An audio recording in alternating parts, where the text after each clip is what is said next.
মনৰ ইচ্ছা শক্তিটো যেতিয়া তীব্ৰ হ'ব তেতিয়া আপোনাক কোনো কথাই বাধা দিব নোৱাৰে।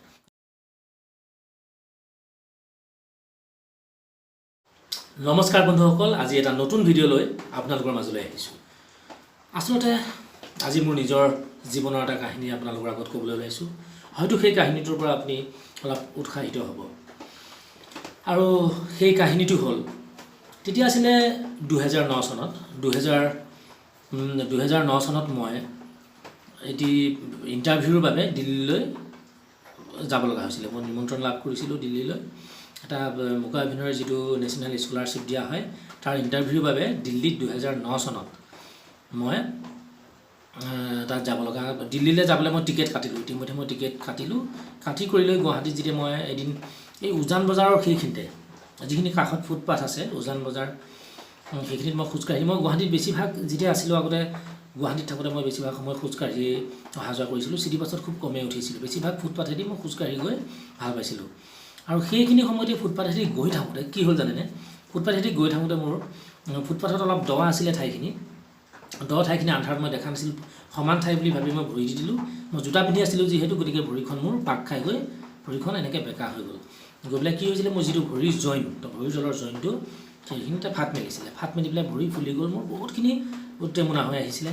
তেতিয়া যিহেতু মই হোষ্টেলত আছিলোঁ, থকাৰ লগে লগে মই লগৰবিলাকক ফোন কৰি খবৰ দিলোঁ, গোটেইবিলাক আহি গ'ল।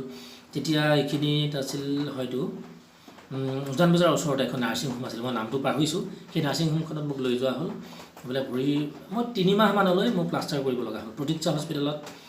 তাৰপিছত মোক লৈ গ'লে, ঘৰৰ মানুহে লৈ গ'ল। মই 3 মাহ প্লাষ্টাৰ বন্ধা থাকিলে মোৰ ভৰিত, আৰু মই খোজকাঢ়িব পৰা নাছিলোঁ। 3 মাহলৈ খোজকাঢ়িব পৰা নাছিলোঁ। কিন্তু যিহেতু ইতিমধ্যে মোৰ টিকেটটো কাটাই হৈ গৈছিলে ট্ৰেইনৰ ৰাজধানী এক্সপ্ৰেছত, গতিকে মই সেই ইণ্টাৰভিউটো মিছ কৰিব বিচৰা নাছিলোঁ। ইণ্টাৰভিউ আচলতে কেনেকুৱা আছিলে, মই অভিনয় কৰি দেখুৱাব লাগিব, মুকা অভিনয় প্ৰদৰ্শন কৰিব লাগিব। যিহেতু মই মুকা অভিনেতা এজন, আপোনালোকে জানে নিশ্চয়। গতিকে অভিনয়টো যদি মই ভালকৈ দেখুৱাব পাৰোঁ তেতিয়া মই চিলেকশ্যন পাম সেই স্কলাৰশ্বিপটোৰ কাৰণে। আৰু যদি দেখুৱাব নোৱাৰোঁ মই চিলেকশ্যন নাপাম। যে ভৰিখন যিহেতু তেনেকুৱা হ'ল, তাৰপিছত ডক্টৰে মোক ক'লে যে বহুত দিনলৈ মই খোজকাঢ়িব নোৱাৰিম, গতিকে অলপ যত্ন কৰি থাকিব লাগিব খোজকাঢ়িবলৈ, আৰু ভৰিখনত কোনো ধৰণৰ জোৰ পেলাব নালাগে। হয়, তেওঁলোকে ক'লে যে বহু দিনলৈ ভৰিখনত কোনো ধৰণৰ জোৰ দিব নালাগে, নহ'লে ভাল নহ'ব সোনকালে, আৰু ঔষধ খাই থাকিব লাগিব। তাৰপিছত তেনেকৈ কৰাৰ পিছত মই ঘৰলৈ গুচি আহিলোঁ। তাৰপিছত মোৰ সেই যিদিনা মই যাত্ৰা কৰিম দিল্লীলৈ, সেই দিনটো আহি পালে। তাৰপিছত মই কি কৰিলোঁ, মোৰ ওচৰৰ দাদা এজনে মোক পেং এডাল তেওঁলোকে দিছিলে, পেং খোজকাঢ়িবৰ কাৰণে পেং এডাল মই খুজি আনিছিলোঁ। আনি সেই পেংডাল লৈয়ে মই তেতিয়া কি কৰিছিলোঁ, সেই পেংডাল লৈয়ে মই দিল্লীলৈ গুচি গৈছিলোঁ। মোৰ ভাইটি এজন লগত লৈ গৈছিলোঁ। যাওঁতে মই দিল্লীলৈ পেংডাল লৈ গৈছিলোঁ। মোক এখন ভৰিৰে মই এনেকৈ পেং লৈয়ে মই দিল্লীত সেই মঞ্চত মুকা অভিনয় কৰি মই আহিছিলোঁ। এখন ভৰি মই থিয় হৈ এখন ভৰি দিয়ে মই মুকা অভিনয় প্ৰদৰ্শন কৰিছিলোঁ। আৰু ৰাস্তাত যাওঁতে মোৰ বহুত অসুবিধা হৈছিলে। যেতিয়া মই আপুনি ভাবক, ভৰি এখন পেংডাল লৈ ট্ৰেইনত মই গৈছিলোঁ, আৰু আগৰবাৰ যিহেতু মই একো নাছিলে মোৰ প্ৰব্লেম, হঠাতে হোৱা, গতিকে কিমান সমস্যা হ'ব আপুনি ভাবক। ট্ৰেইনত ওপৰৰ চিটত যেতিয়া বহি গৈছিলোঁ, নামোতে কৰোঁতে, ট্ৰেইনত টয়লেটত যাওঁতে, বা ষ্টেপত যেতিয়া প্লেটফৰ্মত এটা প্লেটফৰ্মৰ পৰা আনটোলৈ ষ্টেপত উঠি যাব লাগে, তেনেকৈ বগাই গৈছিলোঁ। কোনোবা ক্ষেত্ৰত এনেকুৱা হয় ভৰিখন কেতিয়াবা ক'ব নোৱাৰাকৈ পৰি যাওঁতে একদম মূৰলৈকে নাৰ্ভডাল কি হয় নাজানো, আৰু মানে মূৰ চুৰ বিষাই যায়গৈ, শিৰডাল টান মাৰি ধৰা নিচিনা লাগে।